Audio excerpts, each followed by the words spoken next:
STN के खास मुलाकात कार्यक्रम में आज हमारे साथ खास मेहमान हैं शायर वेद प्रकाश प्रकाश। इनसे हम इनके जीवन परिचय के बारे में जानेंगे, साथ ही इनकी जो विधा है और इन्होंने जो साहित्य सृजन किया है इसके बारे में इनसे हम बखूबी जानेंगे। वरिष्ठ शायर हैं।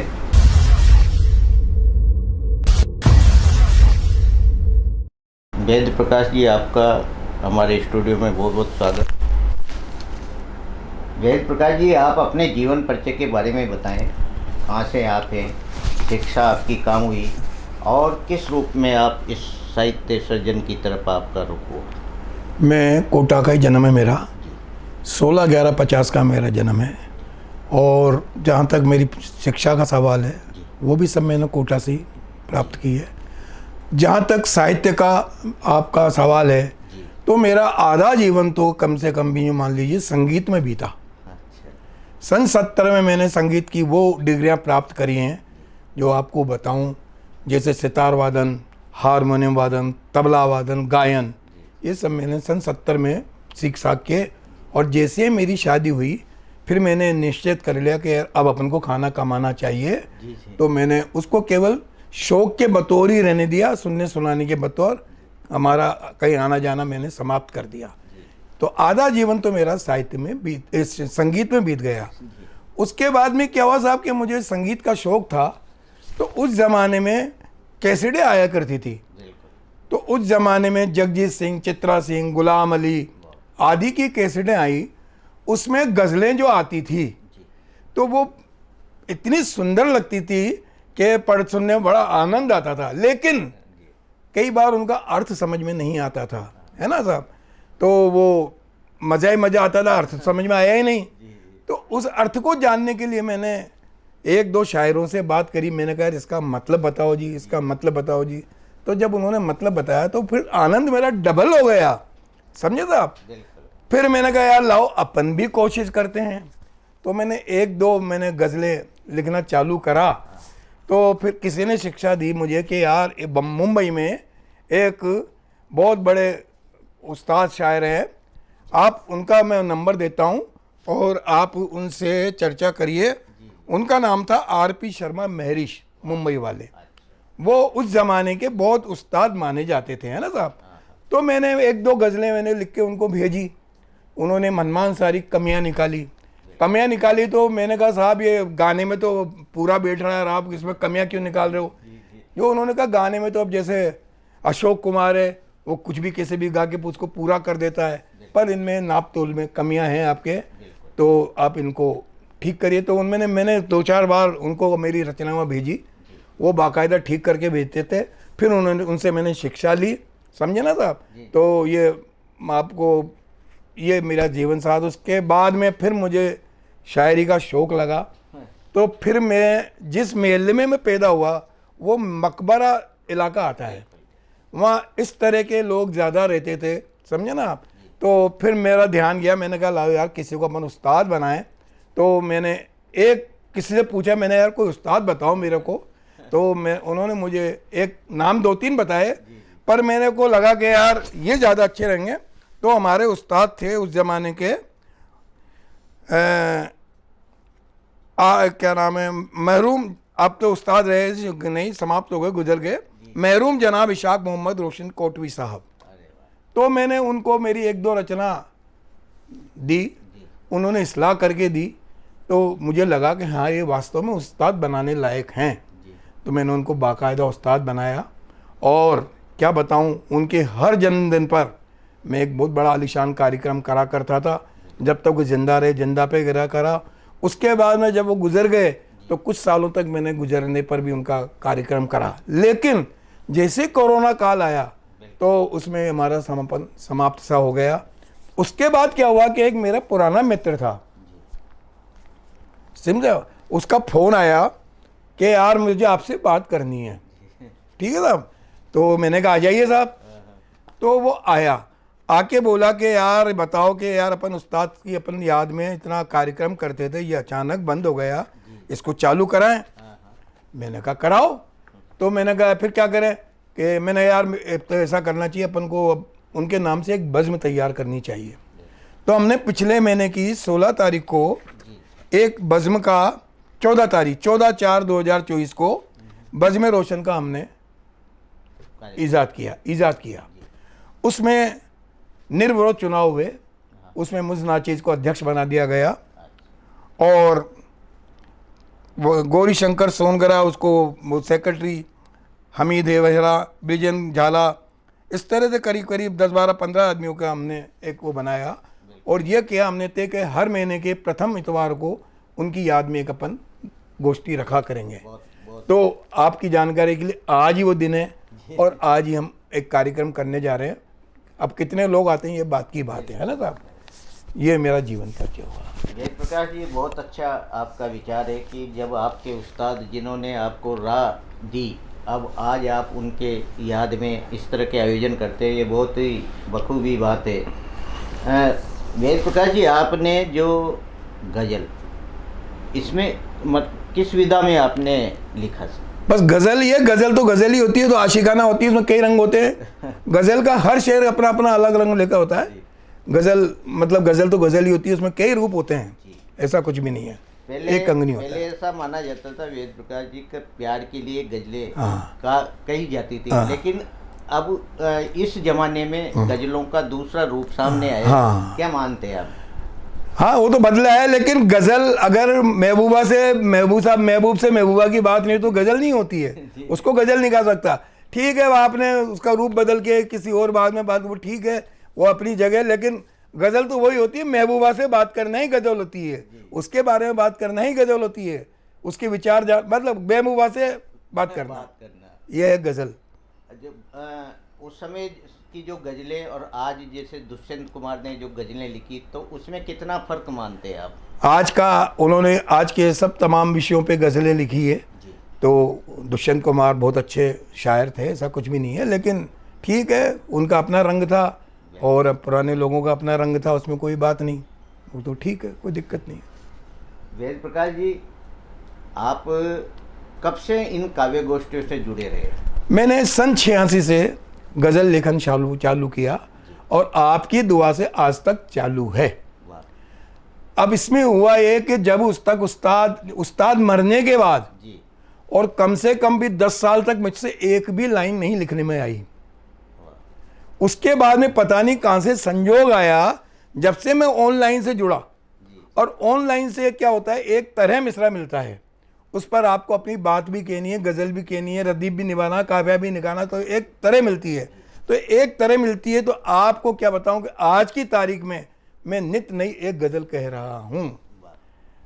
जब मैंने एक सन 2022 में मैंने एक मेरी पुस्तक छपाई थी, इत्तेफाक मुझे दुर्भाग्य कहें या कुछ भी कहें, उस ज़माने में जब ये पुस्तक छपी, जब मेरे उस्ताद नहीं रहे थे, उसके बाद में जब वो 11 में तो वो गए और 12 में मेरी पुस्तक प्रकाशित थी, मतलब उनके नसीब में पुस्तक देखना नहीं था, समझे साहब। तो 2012 में मैंने एक पुस्तक छपाई जिसका नाम था एक तेरा इशारा नहीं है वरना क्या कुछ हमारा नहीं है। ये सन 2012 में मैंने छपाई थी। वेद प्रकाश जी, गज़ल हमारे दर्शकों को सुनाएं आप, क्योंकि आपकी तो गज़लें मतलब जग जाहिर है। वैसे मैं अधिकतर गज़ल जो है तरन्नुम में पढ़ता हूँ, पर जब से मैं ऑनलाइन से जुड़ा जी, तब से मैंने कहा लाओ इनकी तरन्नुम बन भी नहीं पाई, और यूँ मान लीजिए कि मैं एक गज़ल रोज़ कहता हूँ, अब यूँ मान लो ये आज की गज़ल कह रहा हूँ। एक लाइन मिली हमारे को, कुछ मुझे भी खराब होना था, कुछ मुझे भी खराब होना था, ये एक लाइन मिली। इसमें रदीफ होना था और काफिया मिला आब, खराब, आब, शाब, इस तरह के काफिये मिले। इसको निभा के अपन को एक बात कहनी थी, ठीक है ना साहब। तो मैं कह के आया, उसका बस बेहिजाब होना था, उसका बस बेहिजाब होना था, सबको ही लाजवाब होना था। उसका बस बेहिजाब होना था, सबको ही लाजवाब होना था। आए हैं बन संवर के देखो वो, आए हैं बन संवर के देखो वो, बज़्म को आफताब होना था। आए हैं बन संवर के देखो वो बज़्म को आफताब होना था। आ गया मैं कशों की महफिल में, आ गया, ये मैंने ग्रे लगाई है, ये मैंने ग्रे लगाई है, कुछ मुझे भी खराब होना था। तो मैं कह आया हूँ, आ गया मैं कशों की महफिल में, कुछ मुझे भी खराब होना था। और कह आया हूँ, आया हूँ आज मैं भी बन के, आया हूँ आज मैं भी बन के, आज मुझे भी नवाब होना था। और शेर देखिए, आए हैं आज हम भी महफिल में, आए हैं आज हम भी महफिल में, हाँ किसी का इंतखाब होना था। आए हैं आज हम भी महफिल में, हाँ किसी का इंतखाब होना था। और शेर देखिए, बैठे थे बज़्म में सब गुमसुम से, बैठे थे बज़्म में सब गुमसुम से, हाँ किसी को बेनकाब होना था। बैठे थे बज़्म में सब गुमसुम से, हाँ किसी को बेनकाब होना था। और मक्ता के क्या हूँ, मक्ता होता है जिसमें शायर का अपना नाम भी होता है और उसमें कलाम बातचीत का बात होती है। तो मक्ता देखिए, आ गए बज़्म में प्रकाश जी, आ गए बज़्म में प्रकाश जी, बज़्म को माहताब होना था, बज़्म को माहताब होना था, उसका बस बेहिजाब होना था, सबको ही लाजवाब होना था। बहुत बढ़िया शायरी गज़ल आपने सुनाई। आपके जो लेखन में किन किन गज़लकारों का प्रभाव देखने को मिला? हाँ, मतलब गायकी में गुलाम अली, जगजीत सिंह, है ना, चित्रा सिंह, इनकी शायरी, इनकी गज़लें सुन के मेरे को लगा कि यार अपन को भी कुछ न कुछ करना चाहिए। तो ऐसे जितने भी गायक हैं, गुलाम अली, इन सबों से मुझे लगाव मिला, सेज ज्ञान मिला। वेद प्रकाश जी, जब से आपने गज़लें लिखना शुरू की, जब ये गज़लें आपकी आकाशवाणी या पत्र पत्रिकाओं में छपी, तब आपको कैसा आनंद मिला? बहुत आनंद मिला। और मैं कई कार्यक्रमों में गया, आकाशवाणी पे गया, मैं कई सालों तक कोटा दशहरा मंच पर भी पढ़ा और मुझे खूब सारा। और आपको मान लीजिए कि जब ऊपर वाली कृपा, जब मैं गज़ल पढ़ता हूँ तो तन्मय होकर पढ़ता हूँ तो बहुत सराहा जाता है मेरे को। आज की तारीख में भी मैं अक्सर सारी गज़लें तरन्नुम में पढ़ता हूँ। अब चूँकि नई गज़लें हैं, अभी मेरे से तरन्नुम नहीं बनी, इसलिए मैंने आपको तहत वाली गज़ल सुनाई है और कोशिश करो एक आपको तरन्नुम वाली भी गज़ल सुनाऊँगा। आप एक तरन्नुम वाली गज़ल भी हमारे दर्शकों को सुनाएं। गज़ल का मतला देखिए आप। इस गज़ल का मतला जो है, मैं हमारे उस्ताद जनाब इशाक मोहम्मद रोशन कोटवी साहब को नज़र करता हूँ, उनकी याद में मैंने ये मतलब, आल में तन्हाई में जब, आल में तन्हाई में जब याद वो आते रहे, आल में तन्हाई में जब, आल में तन्हाई में जब याद वो आते रहे, अश्क की बरसात हम आँखों से बरसाते रहे, आल में तन्हाई में जब याद वो आते रहे, अश्क की बरसात हम। शेर सुनिए आप। रात दिन दम उनका आखिर तू भरा करता है क्यों, रात दिन दम उनका आखिर तू भरा करता है क्यों, जो तुझे ताउम्र कल्बे जार ठुकराते रहे, जो तुझे ताउम्र कल्बे जार ठुकराते रहे, अश्क की बरसात हम आँखों से बरसाते रहे, आल में तन्हाई में। और शेर सुनिए आप। तौबा तौबा किस कदर ईमा शिकन अंदाज था, तौबा तौबा किस कदर ईमा शिकन अंदाज था।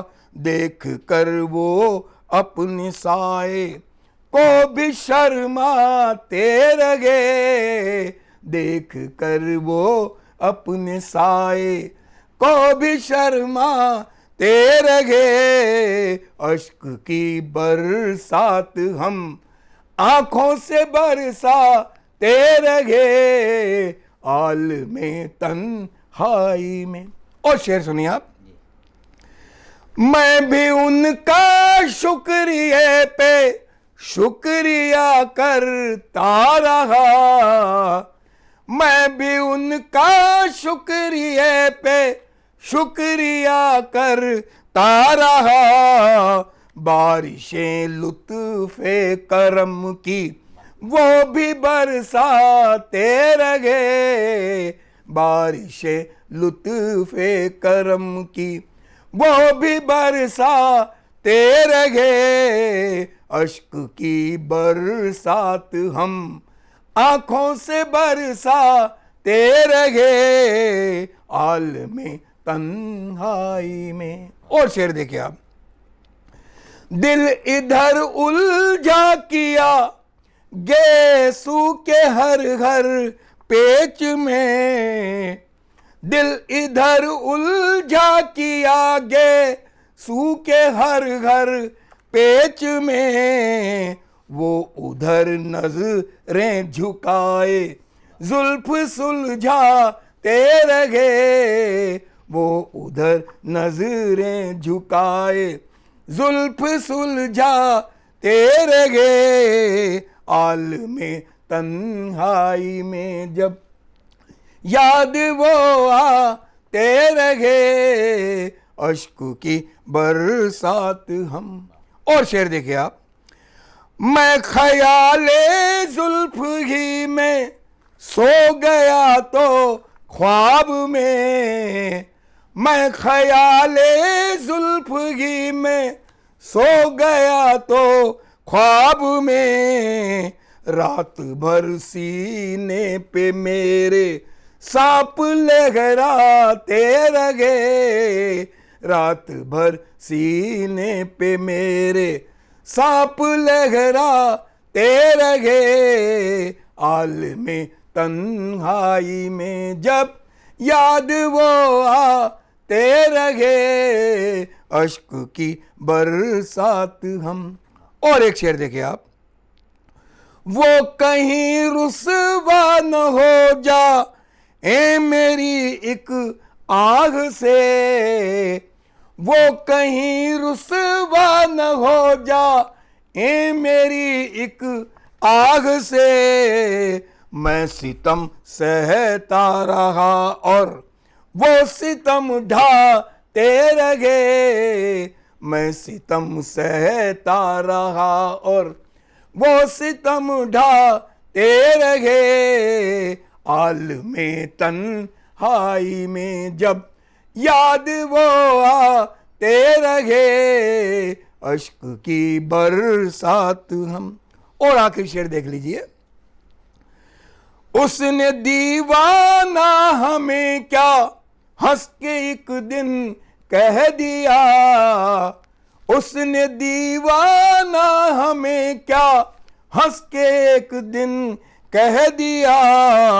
उम्र भर इस बात पर हम नाज फरमाते रहे, उम्र भर इस बात पर हम नाज फरमाते रहे।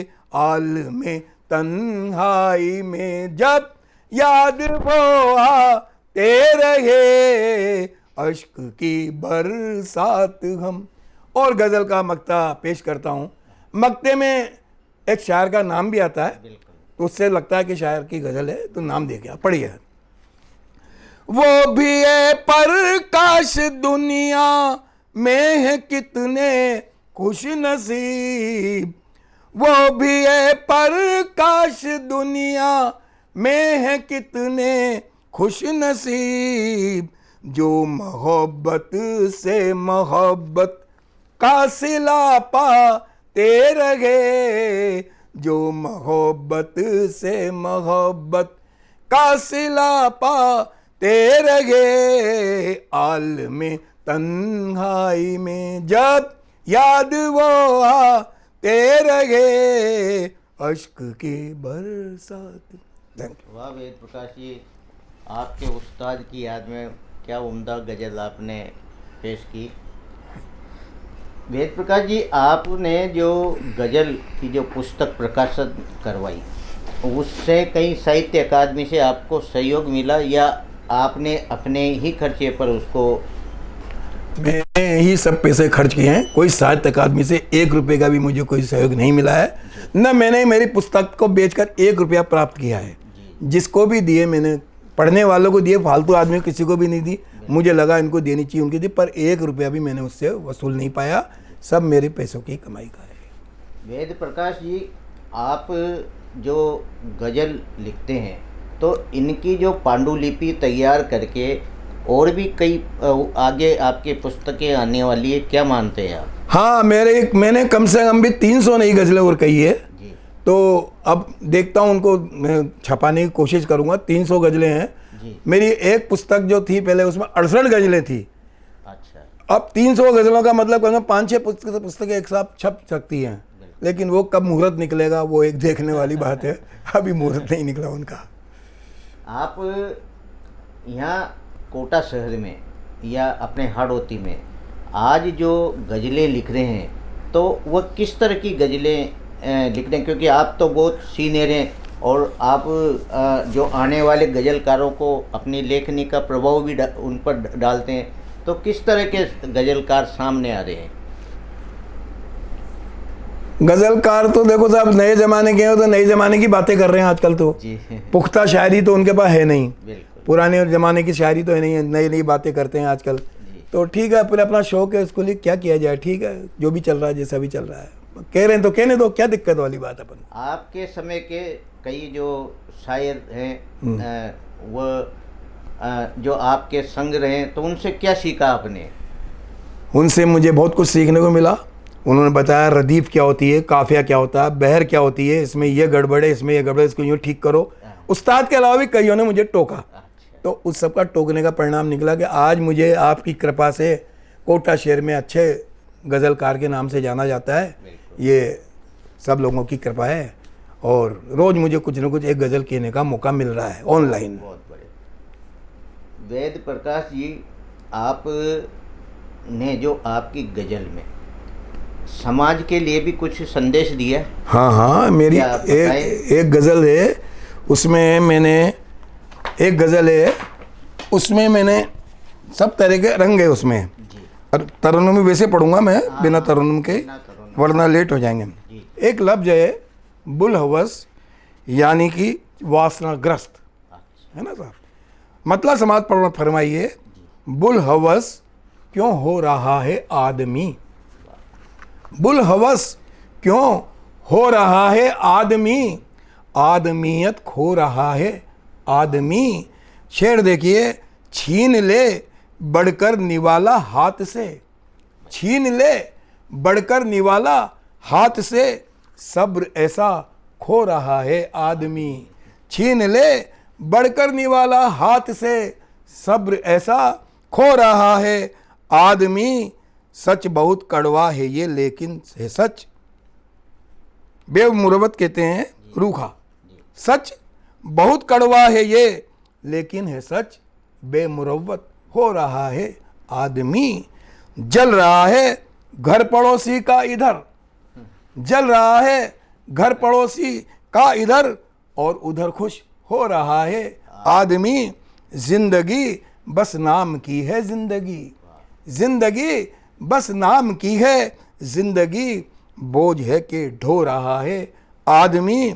फल भी अब कड़वे कसीले खाएगा, फल भी अब कड़वे कसीले खाएगा, तुख में नफरत बो रहा है आदमी। खूने इंसानी से होली खेल कर, खूने इंसानी से होली खेल कर, रश्क हैवां हो रहा है आदमी, राम तेरी गंगा मेली हो तो हो, पाप अपने धो रहा है आदमी। राम तेरी गंगा मेली हो तो हो, पाप अपने धो रहा है आदमी। उसकी खसलत हो गई शैतान सी, उसकी खसलत हो गई शैतान सी, देवता सा जो रहा है आदमी। वक्त कह रहा है जागते रहो, वक्त कह रहा है जागते रहो, तान खूंटी सो रहा है आदमी। और मक्ता मैंने कहा है कि किसकी ए प्रकाश सुनता है कोई, किसकी ए प्रकाश सुनता है कोई, अपनी अपनी रो रहा है आदमी।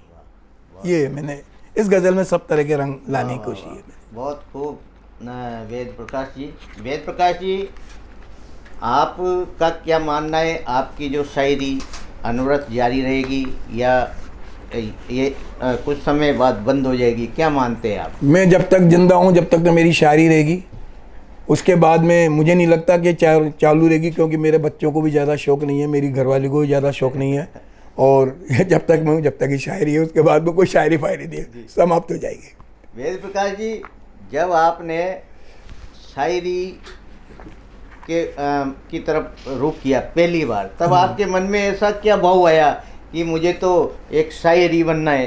क्योंकि आप जिस वर्ग से आते हैं, तो उस वर्ग का मतलब शायरी पर इतना प्रभाव देखने को मिला।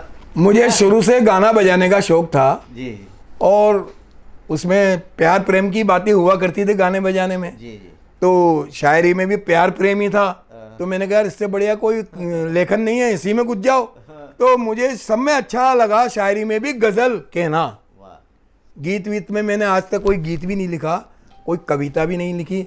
मैंने सारी की सारी गज़लें लिखी हैं, मान लीजिए। मैं इसके अलावा कुछ भी नहीं लिखा मैंने। और रोज़ एक गज़ल कहता हूँ, आप लोगों की कृपा से, भगवान जाने कहाँ से जो ये है।